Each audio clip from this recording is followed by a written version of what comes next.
ಹಿಂದಿನ ಕ್ಲಾಸಲ್ಲಿ ನಾವು ಕ್ಯಾರೆಕ್ಟರ್ ಅಂದ್ರೇನು, ಸ್ಟ್ರಿಂಗ್ ಅಂದ್ರೇನು, ಡೆಸಿಮಲ್ ಪಾಯಿಂಟ್ ಅಂದ್ರೇನು, ಆಕ್ಟಲ್ ಅಂದ್ರೇನು, ಮತ್ತು ಎಕ್ಸಾಡೆಸಿಮಲ್ ಅಂದ್ರೇನು, ಇದೆಲ್ಲ ಕಾನ್ಸ್ಟ್ಯಾಂಟು ಆ ವ್ಯಾಲ್ಯೂಗಳಿಗೆ ಏನೇನು ಅದು ಸಿ ಪ್ರೋಗ್ರಾಮಿಂಗಲ್ಲಿ ಯೂಸ್ ಆಗುತ್ತೆ ಅಂತ ತಿಳ್ಕೊಂಡ್ವಿ. ಆದರೆ ಈಗ ನೋಡೋಣ meaning of variables. This is very important. Meaning of variables. A variable is defined as a name given to the memory location where the data can be stored, accessed, or manipulated. In short, an identifier which is used to store a value is called variable. ಅಂದರೆ variable ಅಂದ್ರೇನು, ಇದೊಂದು ವ್ಯಾಲ್ಯೂನ store ಮಾಡುತ್ತೆ. Variable is an identifier we stores the value. ಈ definition ತುಂಬ ಈಸಿಯಾಗಿದೆ, ಈಸಿಯಾಗಿ ನೆನ್ಪಿಟ್ಕೊಬೋದು. Variable ಅಂದ್ರೇನು, ಇವಾಗ ಫಾರ್ ಎಕ್ಸಾಂಪಲ್ ಲೈಕ್ ಇವಾಗ ನಿಮ್ಮ ಊರಲ್ಲಿ ಏನಾದರೂ ರಾಗಿ ಮೂಟೆ ಇರುತ್ತೆ ಅಂದ್ಕೊಳ್ಳಿ. ರಾಗಿ ಮೂಟೆ 50 kg ಇದು. ರಾಗಿ ಚೀಲನೇ 50 kg ತೊಗೊಂಬಿಟ್ಟು ನೀವು ಅದ್ರದ್ದು 100 kg ಅಷ್ಟು ರಾಗಿ ನೀವು ತುಂಬ್ತಿದ್ದೀರಾ ಅಂದರೆ ಆ ರಾಗಿ ಆಚೆ ಬಂದೇ ಬರುತ್ತೆ. ಅದೇ ಥರನೇ ಅದ್ರದ್ದು ರಾಗಿ ಚೀಲ ಒಂದು ವೇರಿಯಬಲ್ ಅಂತ ಕರೀತಾರೆ. ಆಮೇಲೆ ತಿರ್ಗಾ ಐಡೆಂಟಿಫೈಯರ್ ಅಂದರೆ ಏನು ನೀವು ತುಂಬ್ತಿದ್ದೀರಾ ಆ ವ್ಯಾಲ್ಯೂನ ಐಡೆಂಟಿಫೈಯರ್ ಅಂದರೆ ರಾಗಿನ ಐಡೆಂಟಿಫೈಯರ್ ಅಂತ ಕರೀತಾರೆ. ಇದು ಸಿಂಪಲ್ ಹಳ್ಳಿಗಾಡಿನ ಎಕ್ಸಾಂಪಲ್ಲು, ರಾಗಿ ಎಕ್ಸಾಂಪಲು, ಚೀಲ ಎಕ್ಸಾಂಪಲು. ಇದನ್ನು ಚೆನ್ನಾಗಿ ನೆನ್ಪಿಟ್ಕೊಳ್ಳಿ. ಮುಂದೆ ಫ್ಯೂಚರಲ್ಲಿ ಅಂದರೆ ವೇರಿಯಬಲ್ ಪಾಯಿಂಟರ್ಸ್ ಬಂದಾಗ pointer is a variable which holds the address of another variable ಅಂತ ಮುಂದೆ ಬರುತ್ತೆ ಪಾಯಿಂಟರ್ಸಲ್ಲಿ. ಆವಾಗ ಈ ರಾಗಿ ಅಂದರೆ ವೇರಿಯಬಲ್ಲು, ಐಡೆಂಟಿಫೈಯರ್ ಅಂತಂದರೆ ರಾಗಿ ಅಂದರೆ ಐಡೆಂಟಿಫೈಯರು, ರಾಗಿ ಚೀಲ ಬಂದು variable which stores the identifier value ಅಂತ ನಿಮ್ಗೆ ಅರ್ಥ ಆಗುತ್ತೆ. ಸ್ಟೋರ್ಸ್ ದಿ ವ್ಯಾಲ್ಯೂ ಅಂತ. ಅದೇ ಥರನೇ ಸ್ಟೋರ್ಸ್ ದಿ ರಾಗಿ ಅಂತ ನೆನ್ಪಿಟ್ಕೊಬೋದು. This is simple example use ಮಾಡಿಕೊಂಡ್ರೆ ಆ ಡೆಫಿನೇಷನ್ಸ್ನ ನೀವು ಯಾವತ್ತೂ ಮರೆಯಲ್ಲ. Stores ragi is nothing but an value, ಅಂದರೆ ದುಡ್ಡು. ನಿಮ್ಮ ಪರ್ಸಲ್ಲಿ ಎಷ್ಟು ಬೇಕೋ ಅಷ್ಟು ಹಣ ಇಡ್ಸ್ಕೊಂಡು ಜಾಸ್ತಿ ಹಣ ತೊರಿಕೊಂಡ್ರೂ ಪರ್ಸ್ ಕಿತ್ತೋಗುತ್ತೆ. ಎಷ್ಟು ಬೇಕೋ ಅಷ್ಟು ಹಣ ಇಟ್ಕೊಂಡ್ರೆ ಹಣ ಅಂದರೆ ವ್ಯಾಲ್ಯೂ, ಮನಿ. ಪರ್ಸ್ ಬಂದು ಐಡೆಂಟಿಫೈಯರ್, ಅದನ್ನೇನಂತ ಕರಿತೀವಿ, ವ್ಯಾಲ್ಯೂ ಅಂತೀವಿ ಅಷ್ಟೇ. ವೇರಿಯಬಲ್ ಅಂತ ಇರ್ತೀವಿ ಅಷ್ಟೇ. ಆ variable name should not be C keyword such as if, for, else, while etcetera. ಯಾವತ್ತೇ ಆಗಲಿ ವೇರಿಯಬಲ್ ನಾವು ಕೀವರ್ಡ್ ಓದಿದ್ದೀವಿ ಸ್ಟಾರ್ಟಿಂಗೇ. If, for, else, while, do while, struct, ಇವೆಲ್ಲ ಕೀವರ್ಡ್ ಆಗ್ತವೆ. ಯಾವುದೇ ಕಾರಣಕ್ಕೂ ಅದನ್ನು ವೇರಿಯಬಲಾಗಿ ಕನ್ಸಿಡರ್ ಮಾಡಲ್ಲ. ಆಮೇಲೆ always if it is better to use variables with meaningful names for easy understanding of the program. Do not use any underscore as variable name. ಯಾವುದೇ ಕಾರಣಕ್ಕೂ ಅಂಡರ್ಸ್ಕೋರ್ನ ವೇರಿಯಬಲಾಗಿ use ಮಾಡಬೇಡಿ. ಈಗ ಸಪೋಸ್ ಅಡಿಷನ್ ಮಾಡ್ತಿದ್ದೀರಾ ಅಂತಂದರೆ ಅದರದ್ದು ಫಂಕ್ಷನ್ ನೇಮ್ ಬಂದು ಆ್ಯಡ್ ಅಂತ ಇರುತ್ತೆ, ಇಲ್ಲ ಅದ್ರ ವೇರಿಯಬಲ್ ನೇಮು ಸಮ್ಮು ಅಥವಾ ಎಸ್ ಅಂತ ಕೊಡ್ಬೋದು, ಇಲ್ಲ ಎ ಅಂತಲೂ ಕೊಡ್ಬೋದು, ಏನು ಬೇಕಾದ್ರೂ ಕೊಡ್ಬೋದು. ಅದು ಬಿಟ್ಬಿಟ್ಟು ಈಗ ನೀವು ಅಡಿಷನ್ ಮಾಡ್ತಿದ್ರೆ ಬೇರೆ ಏನೇನೋ ನಿಮ್ಮ ಹೆಸರು ಕೊಡೋದು, ಏನೋ ಕೊಡೋದು, ಆಗ ಸಿಸ್ಟಮ್ಗೆ ಅರ್ಥ ಆಗುತ್ತೆ. ಆದರೆ ನಿಮಗೆ ಪ್ರೋಗ್ರಾಮಿಂಗ್ ಕಲಿಬೇಕಾದ್ರೆ, ಪ್ರಾಕ್ಟೀಸ್ ಮಾಡಬೇಕಾದ್ರೆ ನಿಮಗದು ಒಂಥರ ಕಾಂಪ್ಲಿಕೇಟೆಡ್ ಅನಿಸುತ್ತೆ. ಅದಕ್ಕೆ ನಿರ್ದಿಷ್ಟವಾಗಿರೋ ಪ್ರೋಗ್ರಾಮ್ಗೆ ನಿರ್ದಿಷ್ಟವಾಗಿರೋ ಎಕ್ಸಾಂಪಲ್ ಮತ್ತು ವೇರಿಯಬಲ್ ಕೊಡಿ ಅಂತ ಅಂದ್ಬಿಟ್ಟು ಇಲ್ಲಿ ಸಿ ಪ್ರೋಗ್ರಾಮಿಂಗಲ್ಲೇ ಬರೆದಿದ್ದಾರೆ. ರೂಲ್ಸು ಫಾಲೋ ಮಾಡಬೇಕು. Basic, simple, primitive data types. This is very very important. ಇದು ಬರೀ ಸಿ ಪ್ರೋಗ್ರಾಮಿಂಗಲ್ಲಿ ಮಾತ್ರ ಯೂಸ್ ಆಗಲ್ಲ. ಈ ಡೇಟಾ ಟೈಪ್ಸ್ ಬಂದು this is called as primitive data types as well as simple data types as well as basic data types. This is used in Java, C++ also. ಈ C ಪ್ರೋಗ್ರಾಮಿಂಗಲ್ಲಿ basic ನೀವೇನು ಕಲಿತೀರಾ ಇದು ಬರೀ ಇದೊಂದಕ್ಕೆ use ಆಗಲ್ಲ, C ಮಾತ್ರ use ಆಗಲ್ಲ. ಇದೇನು data types ಕಲಿತೀರಾ ಅದು C++ಗೂ use ಆಗುತ್ತೆ, ಜಾವಾಗೂ ಯೂಸ್ ಆಗುತ್ತೆ. ಅದಕ್ಕೆ ಗಮನವಿಟ್ಟು ಕೇಳಿಸ್ಕೊಳ್ಳಿ, ನೋಡಿ. We know that the variables can have the different values in memory during the execution of program. ಅಂತಂದರೆ ನಮಗೆ ಗೊತ್ತು, ಎಕ್ಸಿಕ್ಯೂಷನ್ ಅಂದರೆ ಪ್ರೋಗ್ರಾಮ್ ರನ್ ಆಗೋ ಟೈಮಲ್ಲಿ ಯಾವುದೇ ಕಾರಣಕ್ಕೂ ವೇರಿಯಬಲ್ಸ್ದು ವ್ಯಾಲ್ಯೂ ಬಂದು can have the different values in memory during the execution. ಅಂತಂದರೆ ನಾವು ಪ್ರೋಗ್ರಾಮ್ ರನ್ ಮಾಡಬೇಕಾದ್ರೆ value of the variable changes ಆಗ್ತಿರುತ್ತೆ. ಯಾಕಂದರೆ ಪ್ರೋಗ್ರಾಮ್ ಎಕ್ಸಿಕ್ಯೂಟ್ ಆಗ್ತಿರುತ್ತೆ.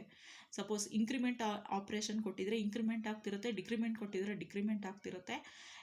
ಎಕ್ಸಿಕ್ಯೂಷನ್ ಅಂತಂದರೆ ಪ್ರೋಗ್ರಾಮ್ ರನ್ ಆಗಬೇಕಾದ್ರೆ ಆಬ್ವಿಯಸ್ಲಿ ವ್ಯಾಲ್ಯೂಸು ಚೇಂಜಸ್ ಆಗೇ ಆಗುತ್ತೆ. The type of value that a variable can store in the memory can be defined as data type. ಅಂತಂದರೆ ಯಾವ type of value ಅಂತಂದರೆ ನೀವು ರಾಗಿ ಸ್ಟೋರ್ ಮಾಡ್ತಿದ್ದೀರಾ, ಯಾವ ಟೈಪ್ ಆಫ್ ರಾಗಿಯಲ್ಲಿ ಆ ಟೈಪ್ ಅಂತ ನೀವು ಅನ್ಕೊಬೋದು. ಹಸಿ ರಾಗಿನ, ಒಣಗಿರೋ ರಾಗಿನ.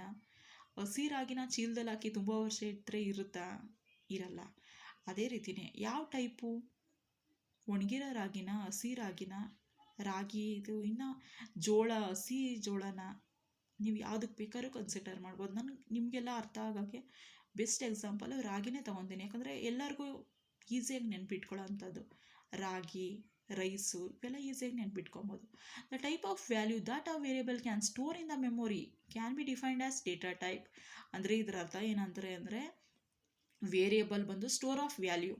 ಅಂದರೆ ನೀವು ಒಂದು ಚೀಲದಲ್ಲಿ ರಾಗಿ ತುಂಬಿದ್ದೀರಾ, ಆ ರಾಗಿನ ಎಲ್ಲಿ ಸ್ಟೋರ್ ಮಾಡಬೇಕು, ಯಾವ ರೂಮಲ್ಲಿ ಸ್ಟೋರ್ ಮಾಡಬೇಕು, ಸ್ಟೋರ್ ರೂಮಲ್ಲಿ ಸ್ಟೋರ್ ಮಾಡ್ತೀರಾ ಅಥವಾ ಹಾಲಲ್ಲಿ ಸ್ಟೋರ್ ಮಾಡ್ತೀರಾ, ಅದಕ್ಕೆ ನಿರ್ದಿಷ್ಟವಾದ ಜಾಗ ಇರುತ್ತಲ್ಲ, ಅದು ಯಾವ ಟೈಪಲ್ಲಿ ಇರುತ್ತೆ ಆ ರಾಗಿ ಮೂಟೆಗಳು.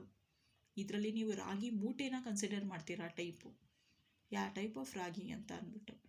ಅದನ್ನು ನಾವು ಡೇಟಾ ಟೈಪ್ ಅಂತ ಕರಿತೀವಿ. The type of value that a variable can store in a memory ಅಂತಂದರೆ ಎಲ್ಲಿ ಸ್ಟೋರ್ ಮಾಡ್ತೀರಾ ಅಂತ ಅರ್ಥ.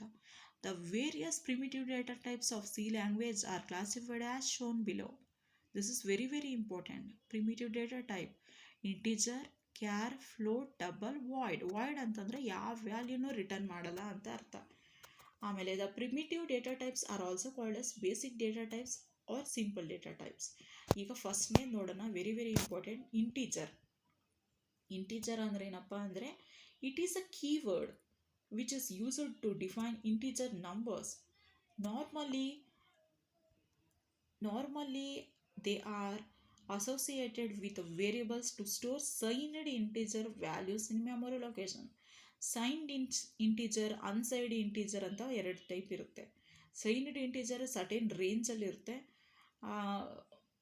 +127 -127 ಅಂತ ಆ ರೇಂಜ್, 127 128 ಅಂತ ಇರುತ್ತೆ. ಅದು ನೆಕ್ಸ್ಟು ಅನ್ಸೈನ್ಡ್, ಅದು ಬಂದು -32 768. ಅದು ಈ ಟೇಬಲಲ್ಲಿ ಫರ್ದರ್ ನೋಡೋಣ ಆ ರೇಂಜು. ಅವೆರಡು ಟೈಪ್ ಇರುತ್ತೆ ಇಂಟೀಜರಲ್ಲಿ, ಸೈನ್ಡ್, ಅನ್ಸೈನ್ಡ್ ಅಂತ ಅಂದ್ಬಿಟ್ಟು. ಆ ಸೈನ್ಡ್ ಅನ್ಸೈನ್ಡ್ ಅಂತಲೂ ನೀವು ಯೂಸ್ ಮಾಡ್ಕೊಬೋದು, ಯಾಕಂದರೆ ಅದು ಕೀವರ್ಡ್ ಆಗಿರುತ್ತೆ. ನಾವು ಸ್ಟಾರ್ಟಿಂಗ್ ಟೇಬಲಲ್ಲಿ ನೋಡಿದ್ದೀವಿ.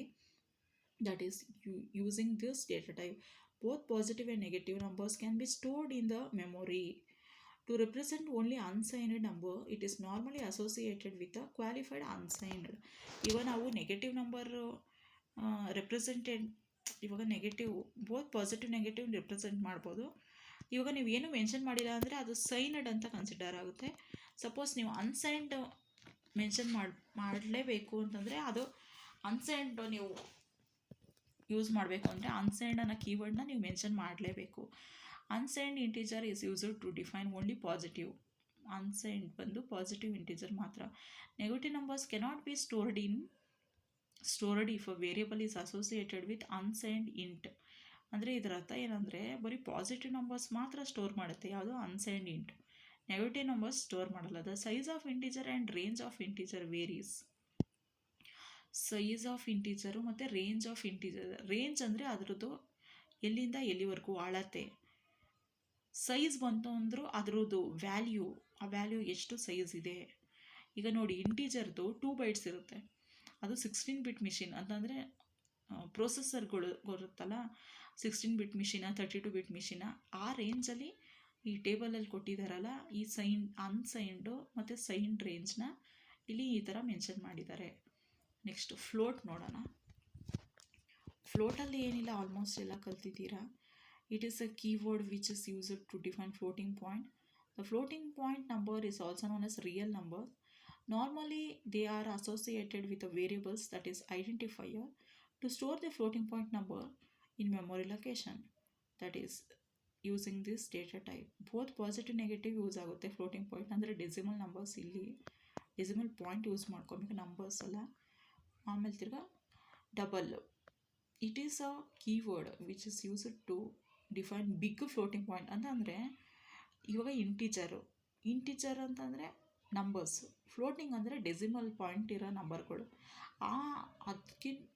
ಫ್ಲೋಟಿಂಗಿನ ಜಾಸ್ತಿ ದೊಡ್ಡ ದೊಡ್ಡ ನಂಬರ್ ಯೂಸ್ ಮಾಡ್ಕೊಳ್ಳೋದಕ್ಕೆ ಡಬಲ್ ಅನ್ನೋ ಕೀವರ್ಡ್ನ ಯೂಸ್ ಮಾಡ್ಕೊತೀವಿ. Big floating point which is much higher precision. Normally they are associated with variables to store big floating point. ಅದೇ ದೊಡ್ಡ ನಂಬರ್ ಫ್ಲೋಟಿಂಗ್ ಪಾಯಿಂಟ್ನ ಡಬಲ್ ಅಂತ ಯೂಸ್ ಮಾಡ್ಕೊತೀವಿ. ಜಾಸ್ತಿ ರೇಂಜ್ ಇರೋ ಔಟ್ಪುಟ್ ಬೇಕು ಅಂತಂದರೆ ಇದು ಕನ್ಸಿಡರ್ ಮಾಡಬೇಕು, ಡಬಲ್ ಅನ್ನೋದು. Next in a memory location using the data type both positive and negative. ಇಲ್ಲಿ ಪಾಸಿಟಿವ್ ಇರುತ್ತೆ, ನೆಗೆಟಿವ್ ಇರುತ್ತೆ. Big floating point numbers can be stored in a memory. ಇದೆಲ್ಲ ಮೆಮೊರಿಯಲ್ಲಿ ಸ್ಟೋರ್ ಆಗುತ್ತೆ. ನೆಕ್ಸ್ಟು ವೆರಿ ಇಂಪಾರ್ಟೆಂಟ್ ಕ್ಯಾರ್ ಅಂತಂದರೆ ಆವಾಗಲೇ ಓದಿದ್ದೀವಿ, ಅಂದರೆ ಒಂದು ಸಿಂಗಲ್ ವ್ಯಾಲ್ಯೂ ಇರುತ್ತೆ ಅಷ್ಟೇ. ಕೀವರ್ಡ್, ಇದೊಂದು ಕೀವರ್ಡು ಕ್ಯಾರ್ ಅನ್ನೋದು, which is used to define single character or a sequence of character called the string. Sequence of character ಬಂದು ಸ್ಟ್ರಿಂಗ್ ಅಂತ ಕರೀತಾರೆ. Normally they are associated with the variables to store the character or a string in a memory location. Each character stored in memory is associated with a unique value called ASCII. ಪ್ರತಿಯೊಂದು ಕ್ಯಾರೆಕ್ಟರ್ಗಳಿಗೂ ASCII ಆಗಿ convert ಆಗುತ್ತೆ. ನಾನು ಆಗಲೇ ಹೇಳಿದೆ, capital A ಬಂದು 65, small a ಬಂದು 97. American standard code for information interchange, ಇದು 128 ಬಿಟ್ಸ್ ಇರುತ್ತೆ ಆಸ್ಕಿ ಕೋಡ್. ಆಮೇಲೆ ತಿರ್ಗ void, it is an empty data type which returns no value. It is normally used in function to indicate that function does not return any value.